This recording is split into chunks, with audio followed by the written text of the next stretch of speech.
Hello everybody, this is Dee and welcome back to my channel, Dee Plans and Budgets.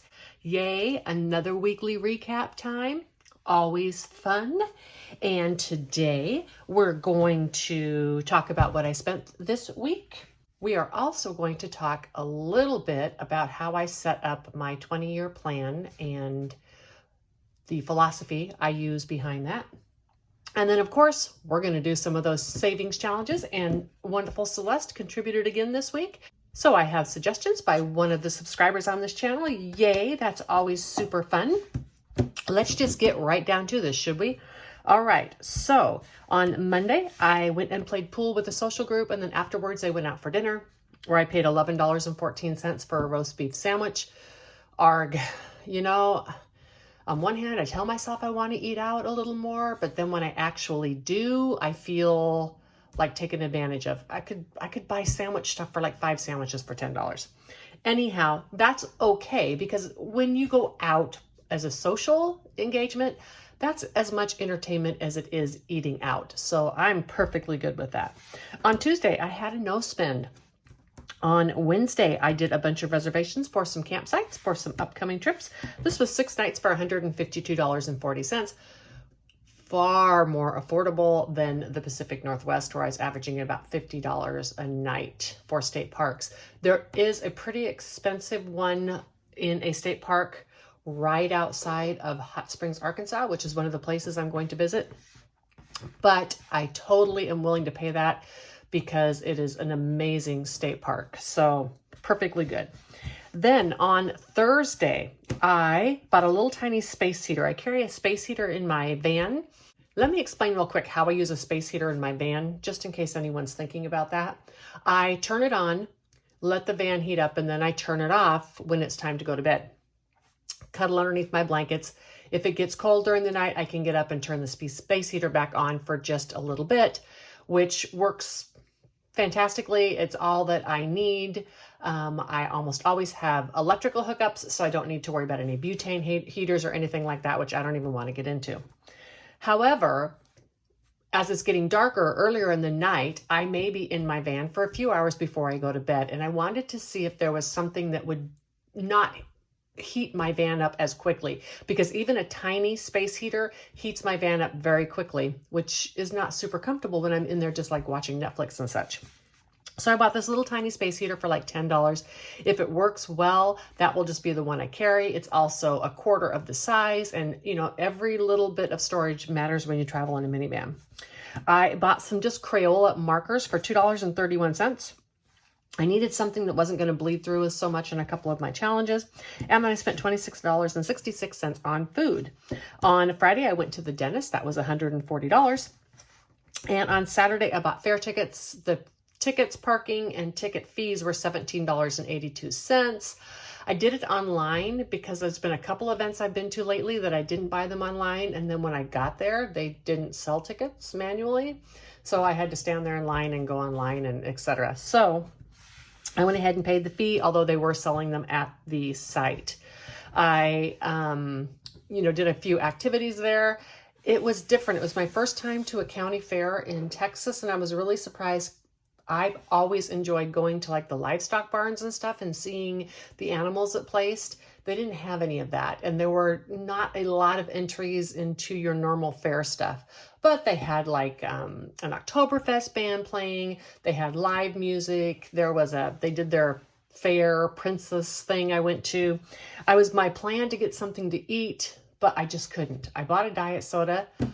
I just couldn't pay like $8 for French fries. I mean, I tried. I want to spend more money when I go out and do things fun, but this is not like when I go to do something with my social group, when we go to a restaurant and I feel I need to buy something. I had already paid entrance into the fair. I did not feel like I needed to spend money on that. Do any of the rest of you, are you having that problem right now where you want to go spend money, but then when you do, it no longer becomes about the budget or anything. It just becomes about feeling like you're being taken advantage of, right? Arg. Okay, so a little Grinchy here. He was letting you know I spent a total of $361.88 this week. However, if you take away the campsites and the dentist which are things, I don't spend on a regular basis, and just kind of like my regular spending to live on for the week was $69.48. Yay, that's good. Excited about that. Now, next, let's talk about, let's grab something for you to look at. We'll do this Grinchy. I don't know. I always feel like I need things for you to look at. All right, let's talk a little bit about how I plan my budget annually. I tried to do a few videos on this about how I wrote the spreadsheet and that kind of thing. But every time I did, it was just coming off as financial advice, right? I didn't want anybody thinking they could figure out how much they needed retirement based on how I did it in my spreadsheet, etc. I'm not a licensed financial planner. I don't pretend to be, don't want to be. I have one. I did, however, want to share a little bit with you about how I did this planning. So when I was getting ready to retire, I did a spreadsheet and I wrote it to last me through 80 years of age. And I'm not going to go into how I did that, but the basic premises is my whole life, what I have done is I have been a worst case scenario planner, and that has worked amazingly for me. Now, when I say worst case scenario, let me qualify that by saying a worst case scenario that is probable, okay? Now, yeah, a meteor could hit my house and the insurance could deny my claim because I don't have a meteor writer or whatever on my policy. And then I'd have just an empty lot that I had to pay on, and the HOA wouldn't let me live there in my minivan. And yeah, so that's a worst case, right? But that's not probable. My worst case is something more like my house payment continuing to go up about $150 a month for the next 5 years, and then I can no longer afford my house. That is actually pretty probable in the state of Texas, when given the fact that this is becoming an area of increasing insurance cost due to climate change and also the property taxes here. So when I say worst case scenario, I'm being logical, right? Now, when I projected my earnings, I projected on the low end of what I actually thought I could get.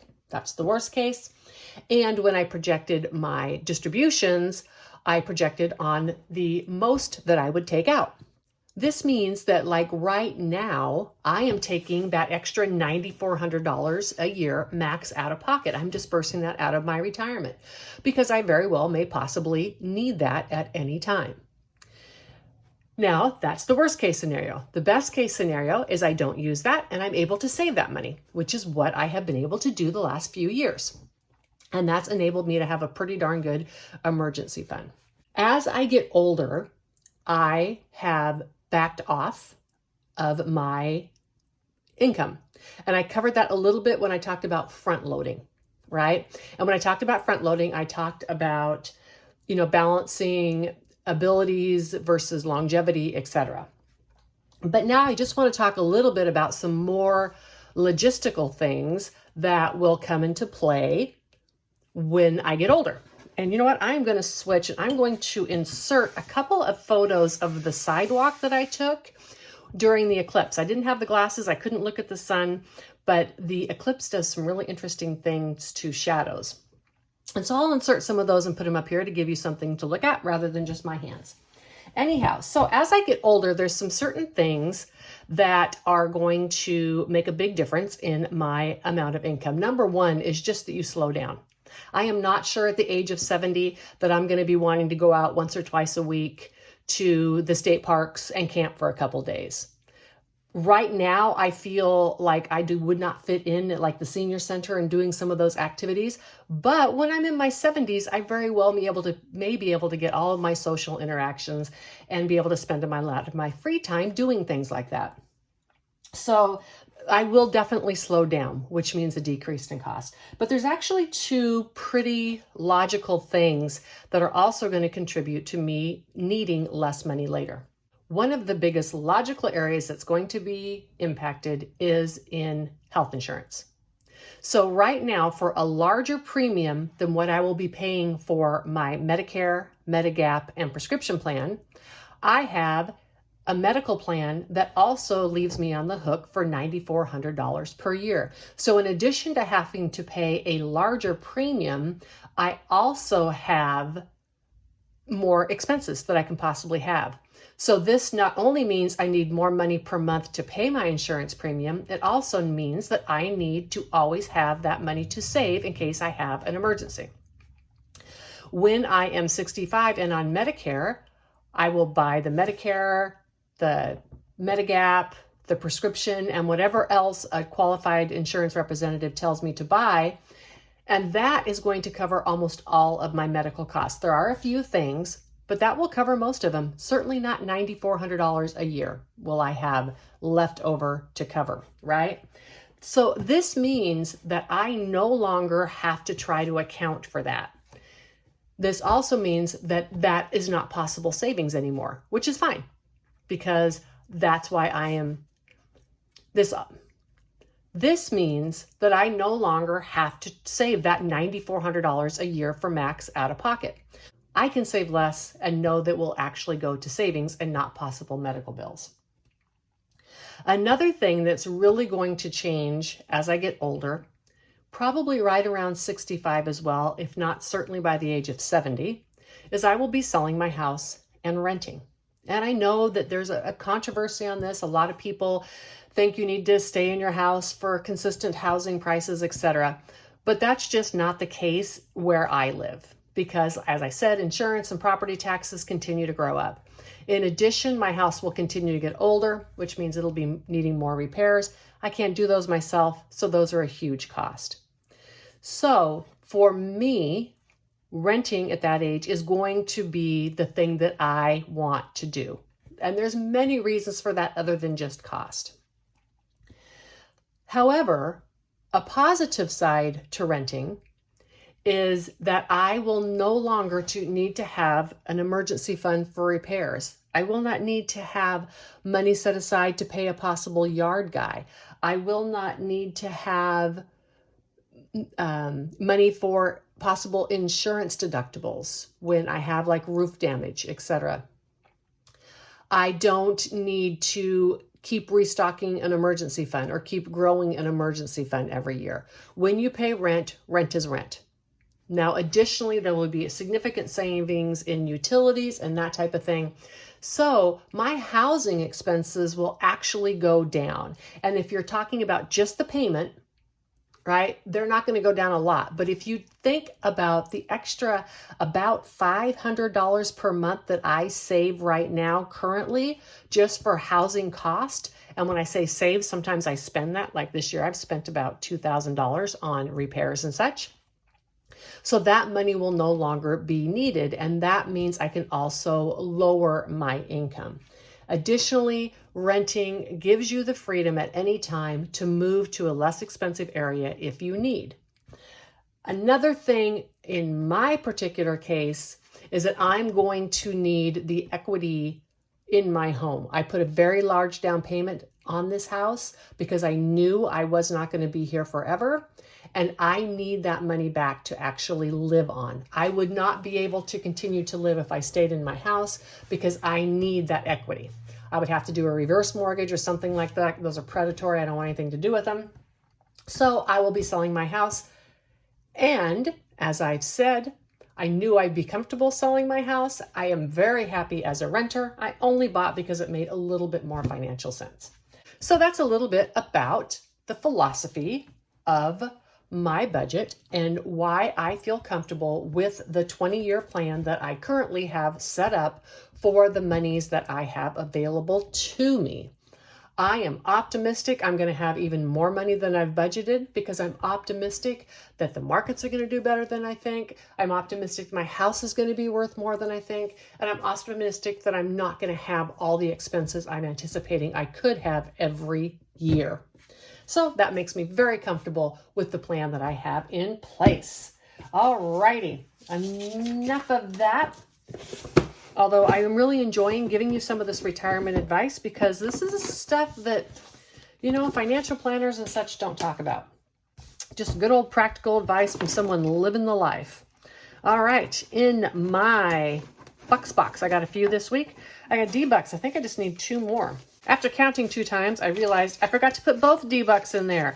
So now I have 1, 2, 3, 4, 5, 6, 7, 8, 9, 10, 11, 12, 13, 14, 15, 16, 17, 18, 19, 20, 1, 2, and 3. 23. On my D-Bucks, those will continue to be in this box. However, every 25 that I have, I will take out and go spend it somewhere. Maybe buying a corn dog at the fair, right? Because that's about what they cost. All right, H-Bucks. I got 1 from St. Louis. I am going to finish quite a few of these numbers pretty soon, but there's going to be some I'm going to have in here for quite a while. 1, 2, 3, 4, 5, 6, 7, 8 for St. Louis. And part of that is why I decided that I am just going to continue to collect L-Bucks for my granddaughter and D-Bucks for me. So in L-Bucks, I have 25, 26, 27, 28, 29, 30, 1, 2, 3, 4.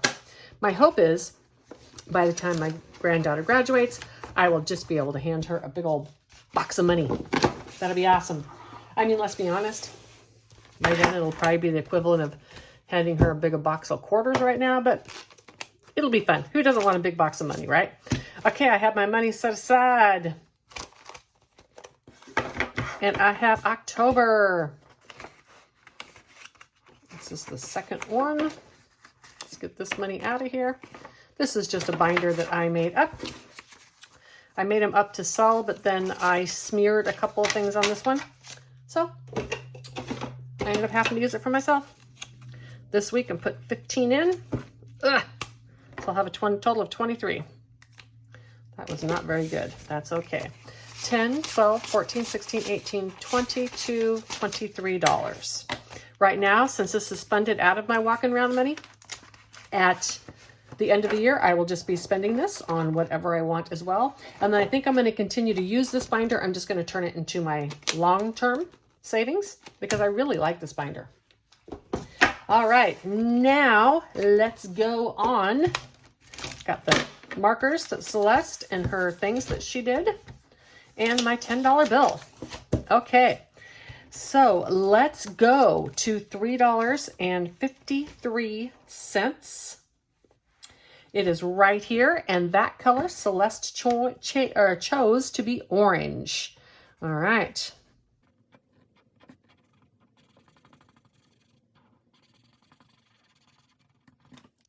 $3.53 in orange is done. $2.57 in red. $2.57 is right there, and that's in red pen.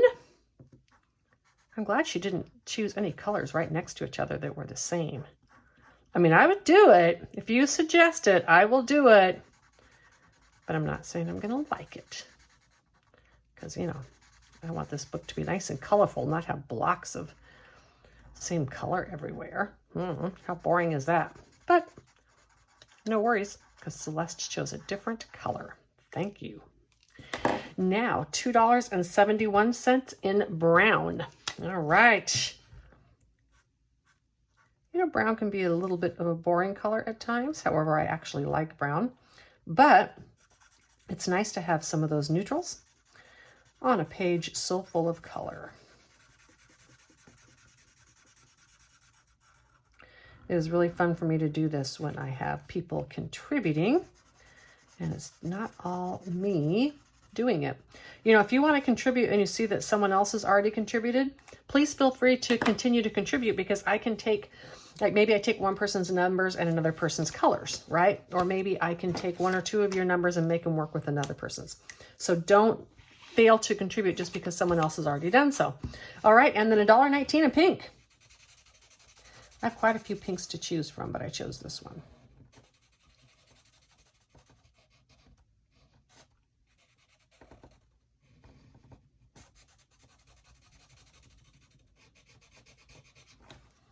All right, and I'm going to put $10 in here. All right, had to grab my pen. It is $10, $15, $10, $110 is what I should have in here now. All right, 50, 70, 80, 90, 110. Perfect. Okay, I'll give you a look through these in just a minute. All righty. So I'm just kind of giving you a shot of these pages so you can see what numbers might be available to you if you would like to save. So there's January, there's February and March. If you are wanting to save with me and the rest of the people here that are saving for, it can be a cruise or any kind of vacation that you want. If you would like to do that with us, I do have some free downloadables available in the comments down below. And you can start at any time with us if you would like. You could look at all these numbers and go back and pre-fill them and catch up if you have a bunch of money you wanted, or you could just start where you are. I'm saving $10 a week. I might increase that a little bit next year when I am done with this binder here. But for now, I'm doing $10 a week. You do not have to do $10. You could divide these numbers in half if you wanted to do just 5.